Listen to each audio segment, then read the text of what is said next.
네, 바로 시작하겠습니다. 하고만의 약속 이승만 5번째 강의가 되겠습니다.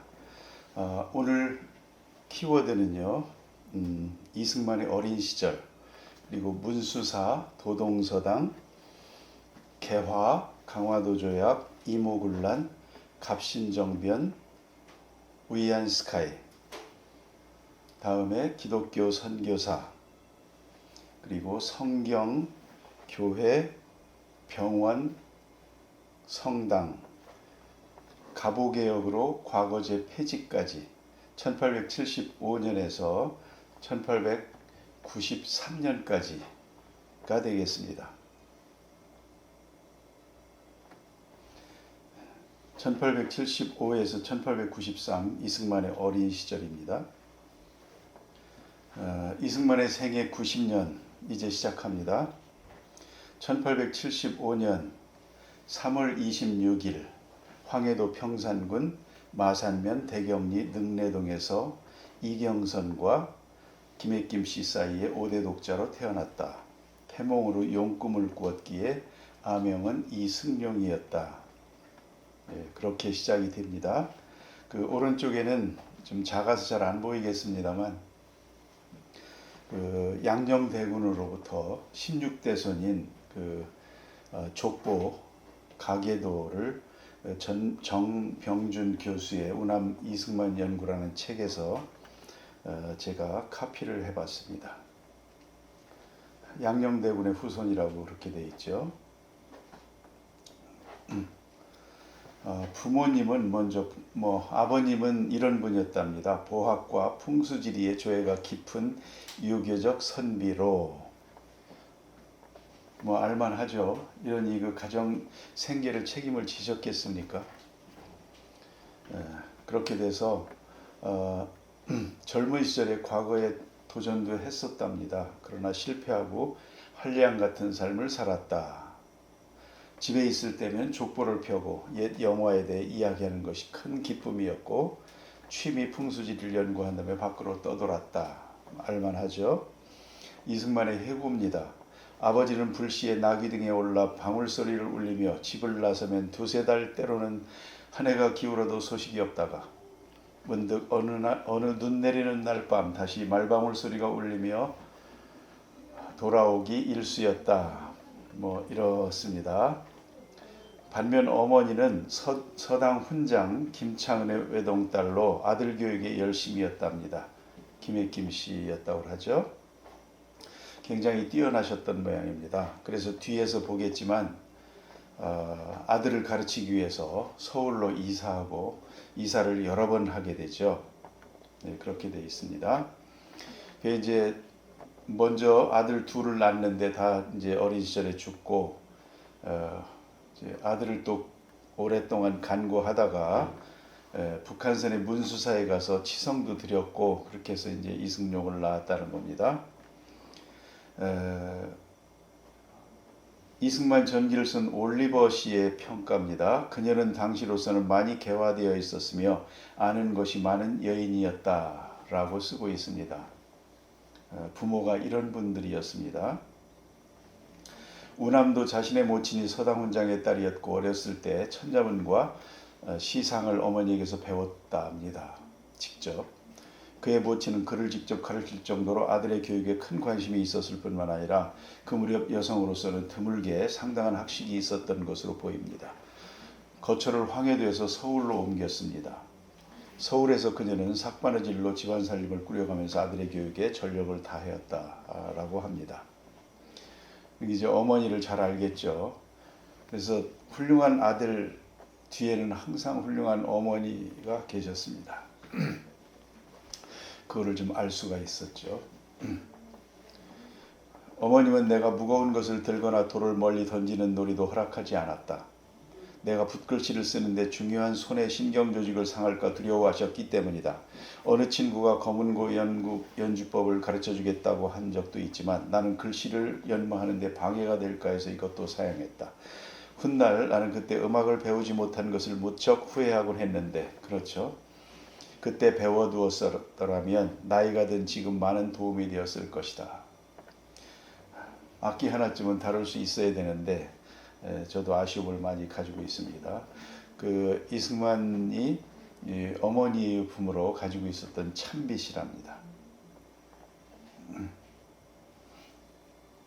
어머니가 아들을 위해서 100일 치성을 드렸고 이제 북한산의 문수사에 그렇게 다녔답니다. 아들을 데리고.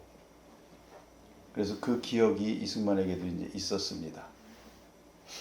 이 문수사가 현판이 있는데요. 그 그림 보시죠? 사진.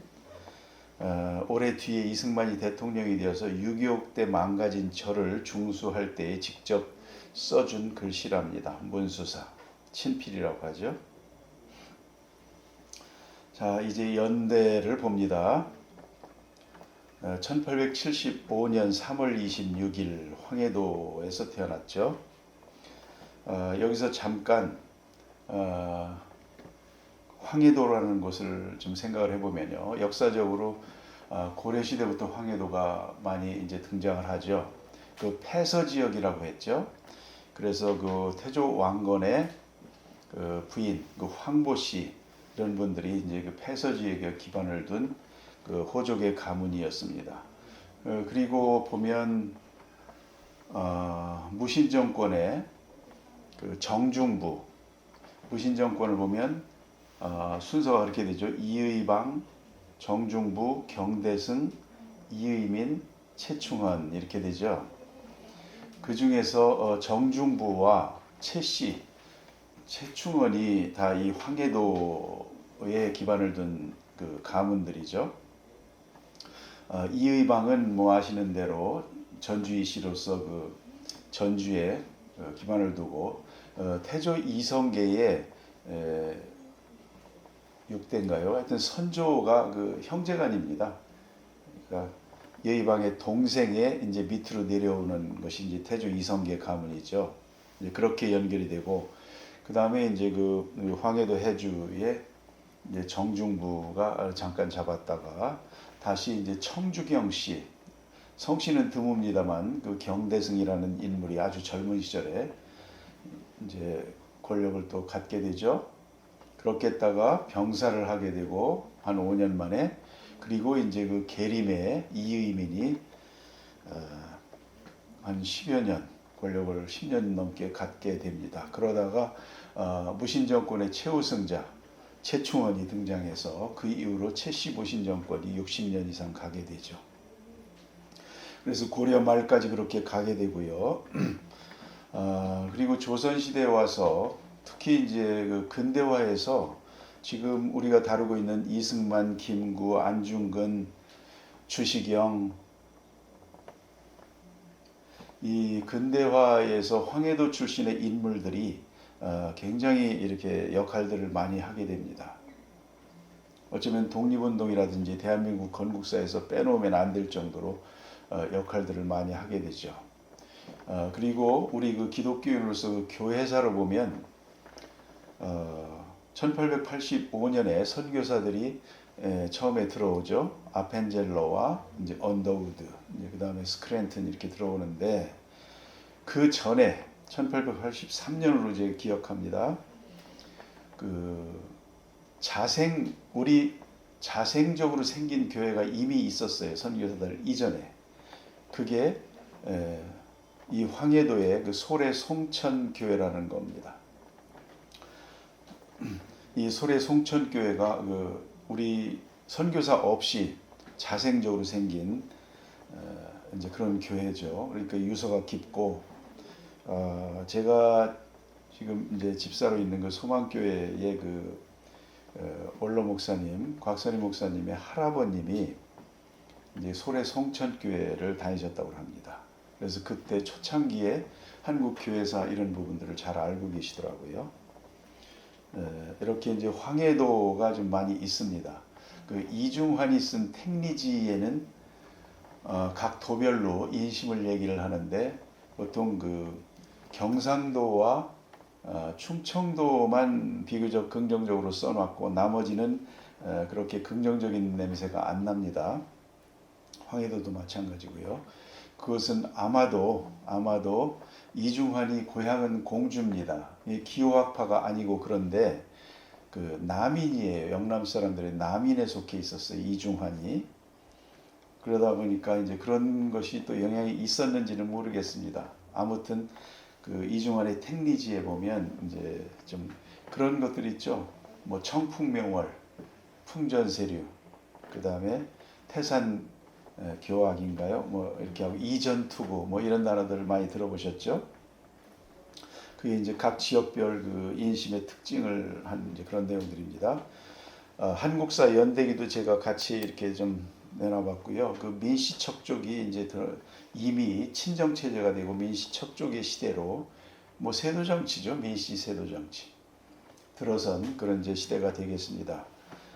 왕세자, 대원군, 뭐 복귀 이런 이제 상소도 있고 그러자 이제 올린 자들을 서소문 밖에서 처형하게 됩니다. 이 서소문 밖이 처형장이었다고 합니다. 이게 나중에 한국 그 가톨릭 성당이 제일 먼저 생긴 것이 그 약현동 성당 아닙니까?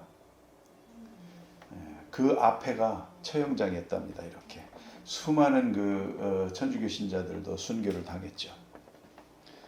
그런 일들이 있었고요. 그 민씨들 얘기 있고 운요 사건 강화도 75년에 이제 운요 사건이 있죠. 이제 척신 정치들이 이렇게 시작됩니다.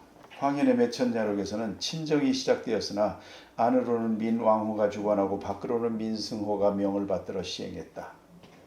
대원군 실각거사는 민교가 기획했다. 뭐 이런 내용도 있습니다. 76년입니다. 강화도 조약이 맺어지고요. 이때 김구가 태어납니다. 주시경도 같은 황해도에서 이렇게 태어나게 됩니다. 그리고 76년에 제1차 수신사 김기수가 파견되는데요. 이 부분 앞서 강의에서 간단하게 설명드렸었는데 추가로 나중에 보겠습니다. 그리고 77년에 이제 이승만은 2세 때 서울로 이사합니다. 염동으로 이사하는데요. 현재 종로 2가와 청계천 일대라고 합니다. 지역적으로 그래서 기호파로 분류가 됩니다. 이 기호파, 영남파 이제 이런 부분들 잠깐 설명을 드리면요. 기호는 원래 그 유학의 학파죠. 기호 학파 이거는 파주의 율곡의 제자였던 사계 김장생이 충청도 연산에 내려와서 후학을 가르치기 시작하면서 기호 학파가 됩니다. 영남학파는 아시는 대로 안동을 중심으로 한 태계 학파, 태계 이황을 주축으로 한 것이죠. 이제 그 남명 조식 문화의 생에는 이제 그 정파로서는 없어졌고요. 그래서 이 두 학파가 기호 학파, 영남학파 이렇게 되는데 율곡 선생이나 성원 선생은 자체적으로 자기가 뭐 지역의식 이런 것들을 그렇게 강하지도 않고 오히려 반대였다고 하죠. 그런 것들을 없애보려고. 그러나 이제 후세들이 이렇게 해서 이제 지역적으로 율곡을 이제 서인으로 구분을 시켰다고도 합니다. 그렇게 돼서 이제 기호학파라는 것이 이제 있는데 기호학파는 충청도와 경기도 넓히면 황해도까지 그렇게 해서 기호 이게 이제 나중에 우리 임시정부에서의 그 지역 파벌이라든지 이런 부분도 많이 들어가 있고요. 반면에 평안도와 함경도를 합쳐서 이제 서북 이렇게 되죠. 그쪽에는 이제 그래서 조선시대에는 등용을 안 했죠.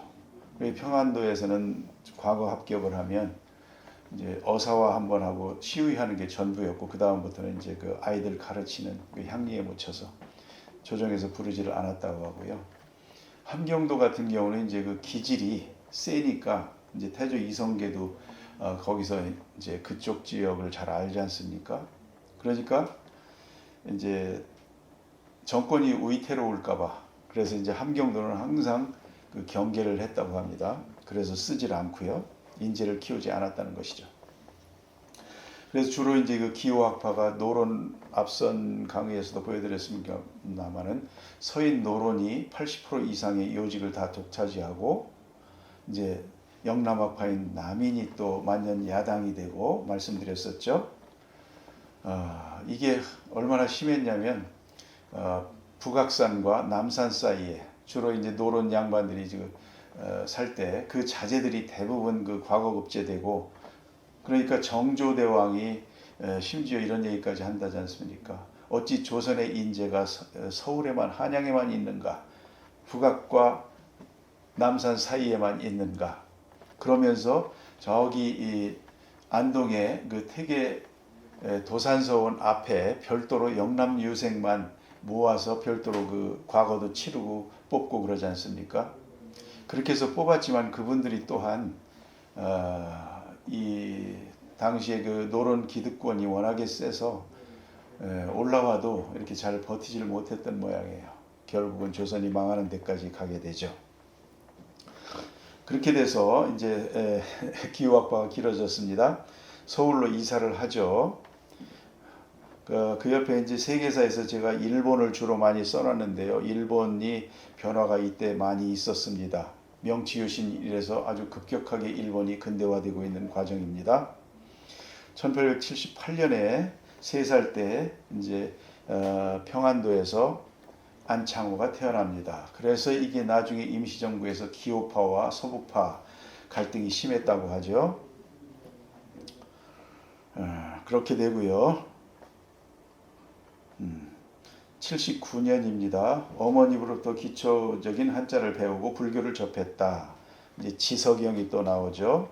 충주 지씨들, 지금 충주호에 가면 이 지씨들 그 관향에 있습니다. 그렇게 되고 에디슨이 이제 발견을 했다고요. 안중근이 또 황해도에서 다시 또 79년에 태어납니다. 황해도에 참국이 많습니다. 그 어머니가 이렇게 외아들을 훌륭하게 키우기 위해서 남편을 설득하고 거처를 서울로 옮겼다는 것이죠. 맹모삼천이 생각이 납니다. 80년 5살 때 천자문을 떼고 첫 시를 지었답니다.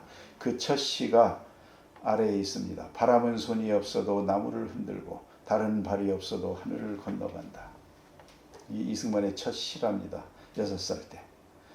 그래서 매년 생일 때마다 북한산 문수암에 가서 공양하는 법을 배우고, 이때는 기독교를 접하기 전입니다.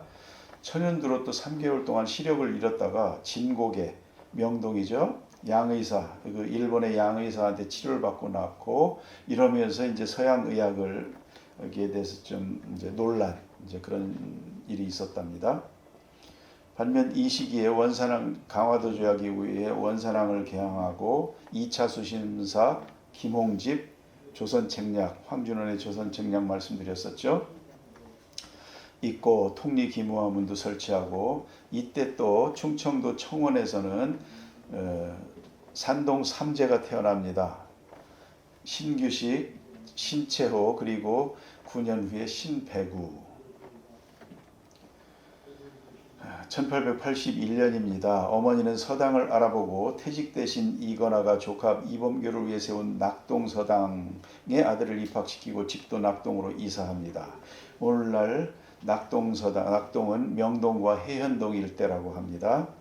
여기서 천자문과 동몽선습, 자치통감 공부를 합니다. 아주 뛰어난 학습 능력을 보였다고 합니다. 별기군 창설하고 이렇게 수신사들 계속 파견되는 거 이제 나오고요. 김규식과 박영만도 이때 이제 태어납니다. 자, 이게 이승만의 어머니가 아들을 가르치기 위해서 이동한 지도입니다. 1번 염동, 어머니로부터 여기서 천자문을 뗐다고 하고요, 직접. 2번 낙동, 명동 회현동 일대 천자문과 동몽선습, 자치통감까지 공부를 했다고 합니다. 그 다음에 이제 서울 도성을 나와서, 남대문을 나와서 오늘날 그 도동서당 힐튼 호텔 자리입니다. 사서삼경과 당서시문하고 과거를 준비했다고 하죠. 이 도동서당, 여기가 우수현입니다. 우수현 남쪽에서 우남의 호가 되는 것이고요. 오늘날 힐튼 호텔 자리입니다만은 여기에 도동서당이 있었다고 합니다. 이것이 나중에 교회가 되었다가 교회가 다시 호텔로 이렇게 바뀐 겁니다. 이 부분에 대해서는 제가 개인적으로 결혼을 역삼동에 있는 감남교회라는 데서 했는데요. 그 감남교회 전신이 동자동 교회였고 오늘날 힐튼 호텔 자리에 있었답니다. 결국은 도동서당이 있었던 자리에 교회가 들어섰던 모양입니다. 그렇게 돼 있고요. 그래서 천자문 떼고 이제 그런 일들이 있죠. 그렇게 돼 있고 중국 제가 지금 그다음에 이승만의 서당 스승에 대한 것도 이렇게 여러 이제 명확하진 않은데요. 여러 설들이 있습니다. 유명한 한문학자였다라는 내용도 있고요. 그게 바로 신흥우와 관련된 이제 하여튼 그런 신흥우 형제와 이승만은 이제 어린 시절에 굉장히 관련이 있고 나중에 독립운동할 때도 관련이 있습니다. 이승만의 유년 시절 좀 특징을 볼까요? 이승만은 한 가지 일에 꼬치꼬치 파고드는 성격, 발표 때가 되면 두각을 나타냈다, 공부를 잘했다, 나비 그림을 좋아했다. 그림이든 연날리기든 글을 읽든 이승만이 한 번 열중하면 아무것도 그를 움직이지 못하였다. 집중력이 대단했던 모양입니다. 이승만의 유년이 보여주는 특징은 집중력이다. 이제 중요하죠. 수탁형의 외향적 성격과 유아독존적 성격을 갖게 되었다. 이제 그렇게 쓰고 있습니다. 유년 시절입니다. 나는 양친으로부터 서울 남대문 밖 도동에 있는 우리 선친의 가묘에 대한 이야기도 들었다. 여기 그 도동서원이 있던 데가 우수현이 양녕대군의 후손들이 모여 살던 곳이랍니다. 근데 이제 사대문 밖에 더더구나 이제 황해도까지 갔다는 것은 집안이 몰락했다는 뜻이죠. 그래서 그 우수현이 원래 그 기우제도 지내고 하던 그런 이제 곳이었다고 하는데요. 그 양녕대군의 후손들이 모여 살았고 나중에 이승만의 가정도 이제 그곳에서 살게 되고 공부하게 된 것이죠. 1882년에 공부하고 그때 이모군란이 일어나서 이제 그 이건화 집안이 충청도 아산의 산골로 피난할 때 이승용과 어머니가 이제 지켰다. 도동서당을 갑신정변 후에 이건화는 돌아왔답니다.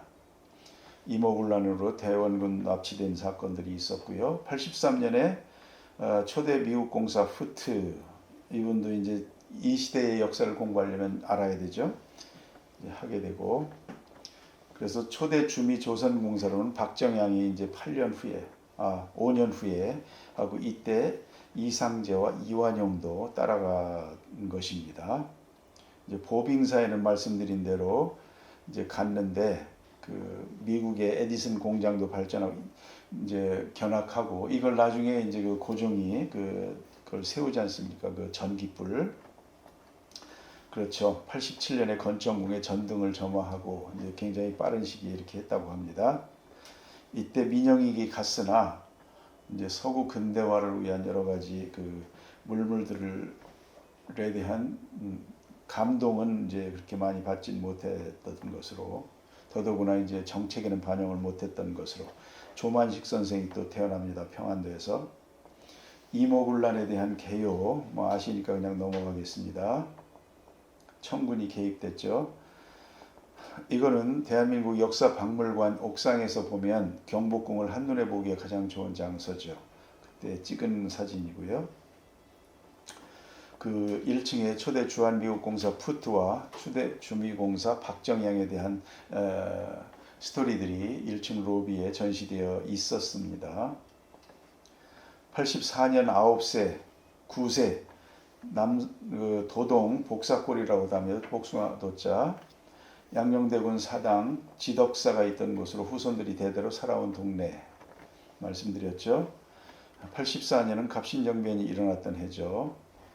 원세계가 나오고 85년에 사관원 대사관직을 지낸 이근수의 도동서당에서 이제 수학을 하고 이게 94년까지 계속 여기서 수학을 하게 됩니다.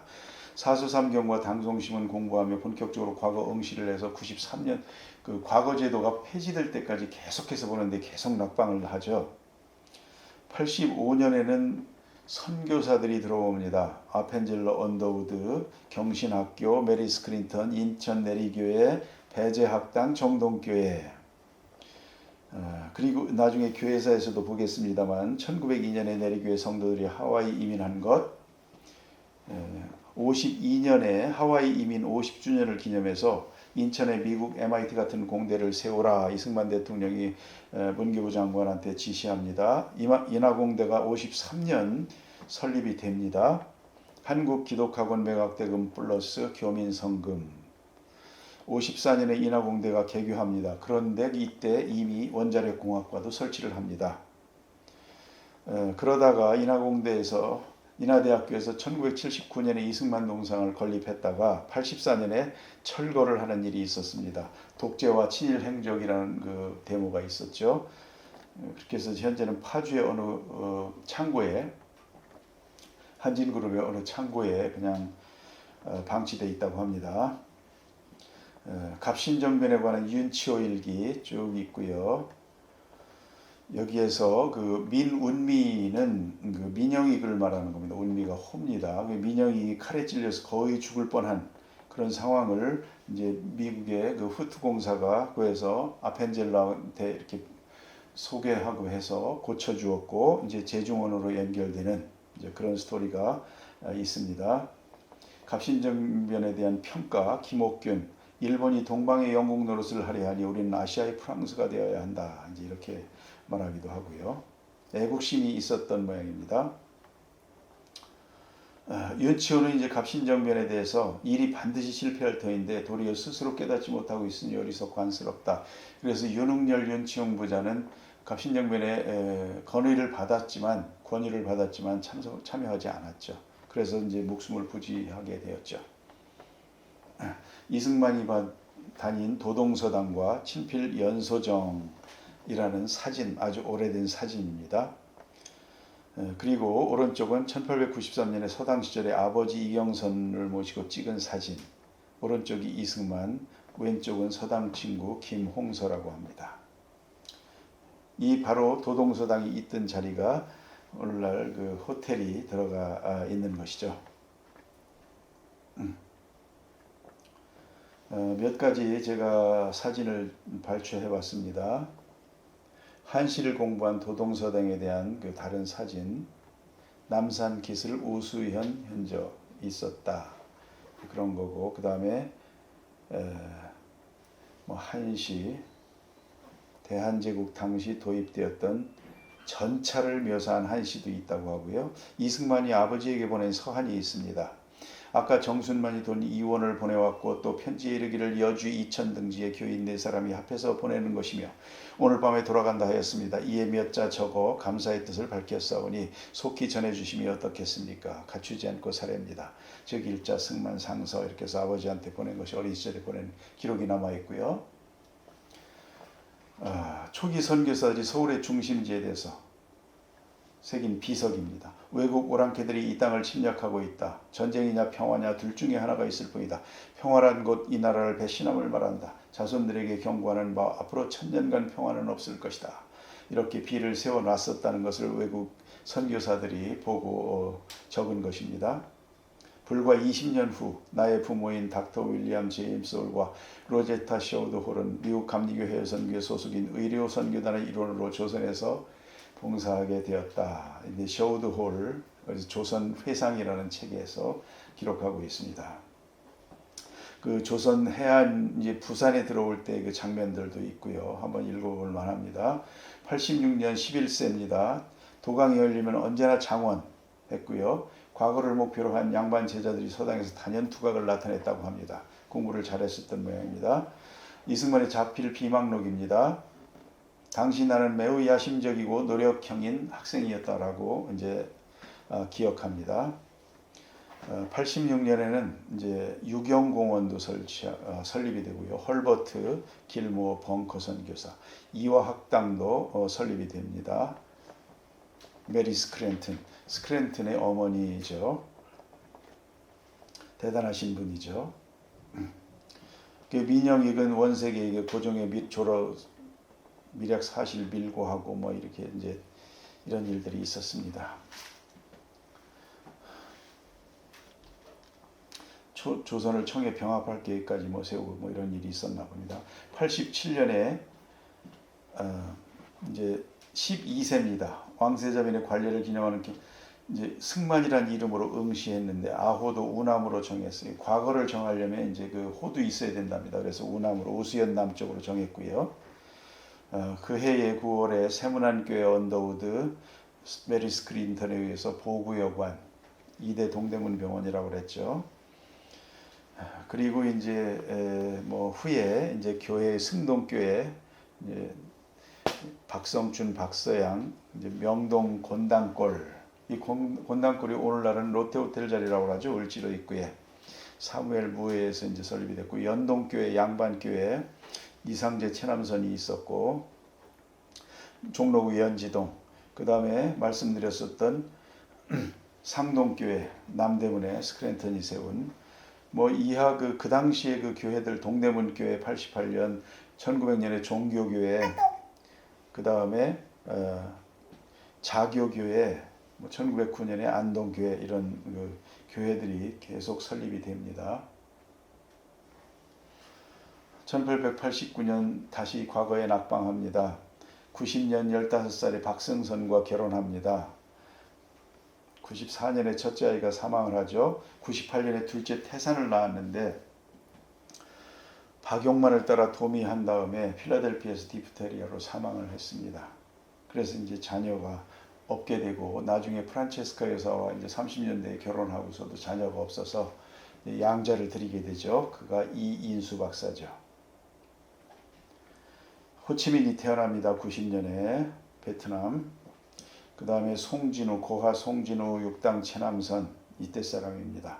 1891년에 사서삼경을 이승만이 뗐으나 과거 또 낙방합니다. 이때 중림동에 약현성당이 건립이 됩니다. 이미 교회들은 좀 이제 많이 생겼죠. 이제 성당 가톨릭에서도 분발을 해서 약현성당을 건립하게 됩니다. 김성수, 인천 김성수와 만세야 안재홍이 이제 이때 나오고요. 안토니오 그람시가 또한 이때 사람입니다. 92년에 또 낙방합니다. 명동성당이 건립에 들어갑니다.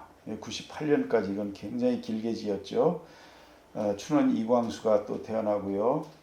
93년에 또 응시했으나 떨어집니다. 8년간 11번을 응시해서 떨어졌답니다. 창남 장택상, 그 다음에 정인보 이런 분들이 이때고요. 마오쩌둥이 옆에서는 중공에서는 태어나죠. 언더우드 선교사의 증언 한번 읽어볼까요? 질투와 탐욕으로 가득한 정치바람이 강한 입김으로 작용하기 때문에 답안지가 공정하게 평가되지 못하고 수험생들의 눈앞에서 무거운 돈다발이 오고 가야 했다. 사람들은 전적으로 정치적 인맥에 의하거나 또는 돈지갑의 두께에 따라서 그 지위가 바뀌었다. 북악산과 남산 사이에 있는 양반의 자제들만 과거에 급제한 이유를 알 수 있겠죠. 과거 시험에 낙방하고 돌아서 집으로 향하는 길 성벽에 결터 앉아. 이 성벽은 남대문 옆에 남산 올라가는 그쪽에 이렇게 정문을 통하지 않고 넘어 다닐 수 있는 이제 그런 그 성벽이 있었나 봅니다. 거기서 이제 성벽 나오면 이승만의 이제 집 동네가 되겠죠. 이승만은 하도 어이가 없어서 얼결에 큰 웃음을 쳤으나 그 다음 순간 그는 까닭도 모르게 소름이 옥받쳐서 견딜 수가 없었다. 똑똑히 그 뜻을 알 수 없었지만 이 밤과 이 성벽과 이 장님과 그 소리는 마치 자기 자신과 같고 자기 집안일과 조정의 일과 같고 또 조선의 일과 같은 일종의 절망감에 붙잡혔던 것이다. 이호 목사님의 하나님의 기적 대한민국의 건국에서 쓰고 있습니다. 이승만의 첫 부인 박승선의 내용들입니다. 두 눈이 먼 처녀와 결혼하라 그랬답니다. 사주팔자 보니까.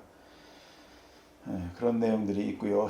남산자라 복사골 꽃동네 16세 동갑 신랑 신부 6대 독자 장가들다. 어쨌든 이 처녀와 결혼을 했답니다. 눈먼 처녀는 아닌데.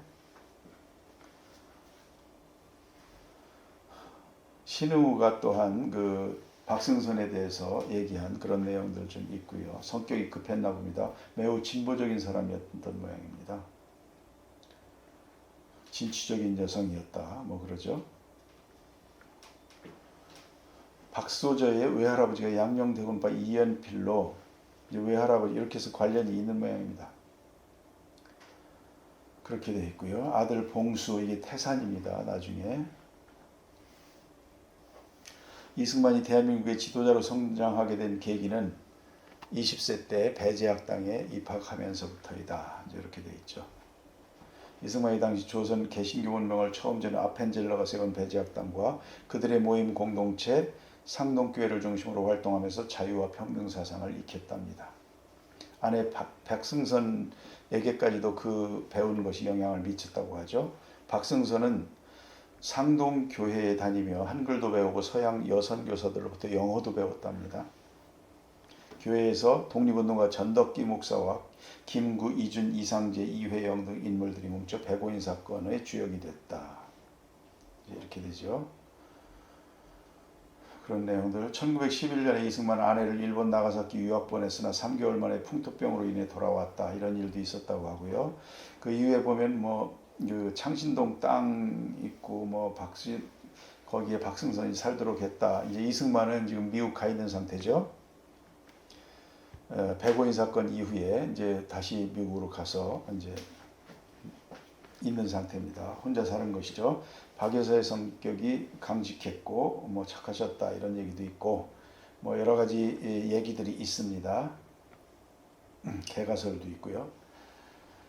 23년부터 27년까지 보종학원이라는 학교도 운영했답니다. 박승선 여사가 49년 5월에 그러니까 이제 건국이 되고 대한민국 대통령이 된 상태죠. 이승만이. 박승선은 이기붕에 의해 친족관계 부존재 확인 소송을 통해 이승만 후보 쪽에서 이제 말소가 당했답니다. 여기에 대해서도 이제 얘기가 좀 있죠. 그렇게 돼 있고요. 이승만은 이제 49년 7월에 그 프란체스코와 결혼 신고를 하게 됩니다. 박승선은 이후에 6.25 전쟁 후에 인민군 총격에 사망했다는 설과 납북했다는 설 이런 것들이 있습니다. 그 하단에 이승만과 박승선의 이혼에 관해 전해지는 이야기들이 여러 가지가 있고요. 한번 그 파워포인트 자료를 보시면 되겠습니다.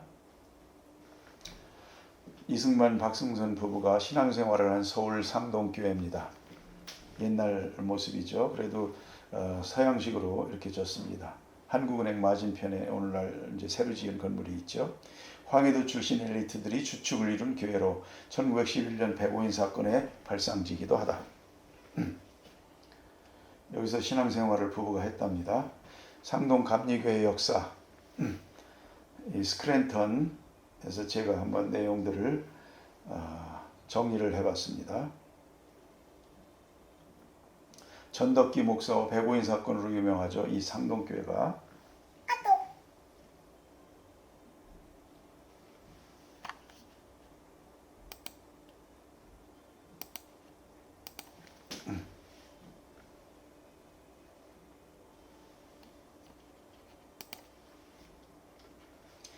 예, 이거는 그 이화학당 정동길 하담이 있고요. 예, 오른쪽에 여기는 이제 유경공원이라든지 없어진 부분을 그 편말만 해놓은 것이고요. 오른쪽 하단에는 그 보구여관이 있었던 터, 그래서 이화학당 그 돌담 거기에 이렇게 그 있습니다. 여기에 터가 있었답니다. 여성 이제 그 했던 그 병원이죠. 그래서 동대문으로 옮기게 된 것이죠. 정동길을 한번 걸어보시길 권합니다. 약현성당입니다. 중림동의 이승훈의 집 근처 서소문 역사공원으로 오늘날 조성이 되어 있죠. 그 앞에가 이제 순교지 처형장이었다고 합니다. 거기서 서소문으로 가면 나중에 이제 이승만이 구금이 되게 되는 그 한성감옥 전에 구금이 되는 전옥서가 있었다고 하죠. 서소문에 그렇게 돼 있고. 이거는 이제 약현성당 제가 방문했을 때 찍은 사진들을 올려봤습니다. 이제 기독교사 필립 샤프에 의한 기독교사도 제가 초대교회사, 중세교회사, 종교개혁사 이렇게 키워드만 한번 봤습니다. 근대교회사도 이렇게 정리를 해봤고요. 나중에 그 교회사도 한번 같이 기회가 된다고 하면 여러분들과 함께 공부해보고 싶습니다. 그렇죠. 1730년대 미국 제1차 대각성 운동, 조지 휘트필드와 조나단 에드워드 이름 기억해 두시면 되겠습니다. 그리고 76년 미국 독립에 이 1차 대각성 운동이 이제 영향을 많이 미쳤다고 하죠. 그래서 미국이 독립하고 그리고 나서 다시 1795년, 1835년 이때에 19세기로 넘어가는 이때 제2차 대각성 운동이 일어납니다. 이때에는 맥그리디와 찰스 피니 이런 분들이 활약을 하게 됩니다. 감리교와 침례교가 성장을 하는 계기가 됩니다. 그리고는 1861년, 65년 남북전쟁이 일어나죠. 그 이후에 이제 남북전쟁 이후에 1870년대에 독일에서 자유주의가 이제 발흥이 되고 이게 미국으로 건너오게 되죠. 그래서 하버드, 예일부터 시작해서 나중에 가서 이제 프린스턴까지 자유주의 신학이 미국에서 지배적이 되게 됩니다. 이런 그 내용들이 있고요. 그래서 현대교회에서는 보통 그 유럽은 프랑스 혁명 이후, 그 다음에 미국은 남북전쟁 이후 이렇게 분류를 하더라고요. 그리고 1910년대에 이제 근본주의 논쟁, 프린스턴 신학대 메이첸 유명하죠. 나중에 1929년에 웨스트민스터 신학대로 분리가 되죠. 1920년, 30년대 신정통주의가 나옵니다. 칼 바르트가 대표적입니다. 그리고 1947년 신복음주의 운동 여기에서 이제 그 누굽니까? 빌리 그레함이 이제 등장하기 시작하죠. 예, 풀러 신학교도 이제 나오게 되고요. 그렇게 이어가고 그러니까 자유주의 신학이 미국에 들어오게 되고 그러나 그때 이제 보수주의 신학이 이제 강했던 그런 시기에 이제 그 선교사들이 우리나라에 이제 오게 되죠. 미국의 북장로교, 그 다음에 감리교, 남장로교, 감리교 이제 이렇게 해서 들어오게 되고 나중에는 호주에서도 들어오게 되고 이제 캐나다에서 들어오고 그렇게 되죠. 영국 선교사들이 꽤 많더라고요. 이제 영국 선교사가 우리나라 근대화에 끼친 영향들이 굉장히 크다고 합니다. 그것도 한번 공부해 보고 싶습니다. 이제 그 이후에 현대로 올수록 이제 익숙한 단어들 많이 나오죠. 에큐메니컬이 어떻고 이제 뭐 그렇습니다. WCC가 어떻고 그렇죠. WEA가 어떻고 이제 그렇습니다. 종교개혁 이후 기독교 신학의 변천을 한 표로 정리를 해봤고요. 한번 보시면 전에 말씀드린 내용들이 있고 그렇습니다. 그 이승만이 프린스턴 대학교를 다닐 때 박사학위 과정 중에 그게 1908년에서 10년인데요. 이때가 그 프린스턴 신학교가 이제 프린스턴 대학 내에 별도의 학교지만 그 캠퍼스 내에 있었다고 합니다. 그래서 신학교에서 그 강의를 많이 들었답니다. 가서. 그러니까 이때 이제 그 프린스턴 신학이 근본 보수주의 이쪽에 이제 정점을 달리던 이때 시기였습니다. 그러니까 이승만도 그러한 그 기독교적 영향을 받지 않았을까 생각도 해봅니다.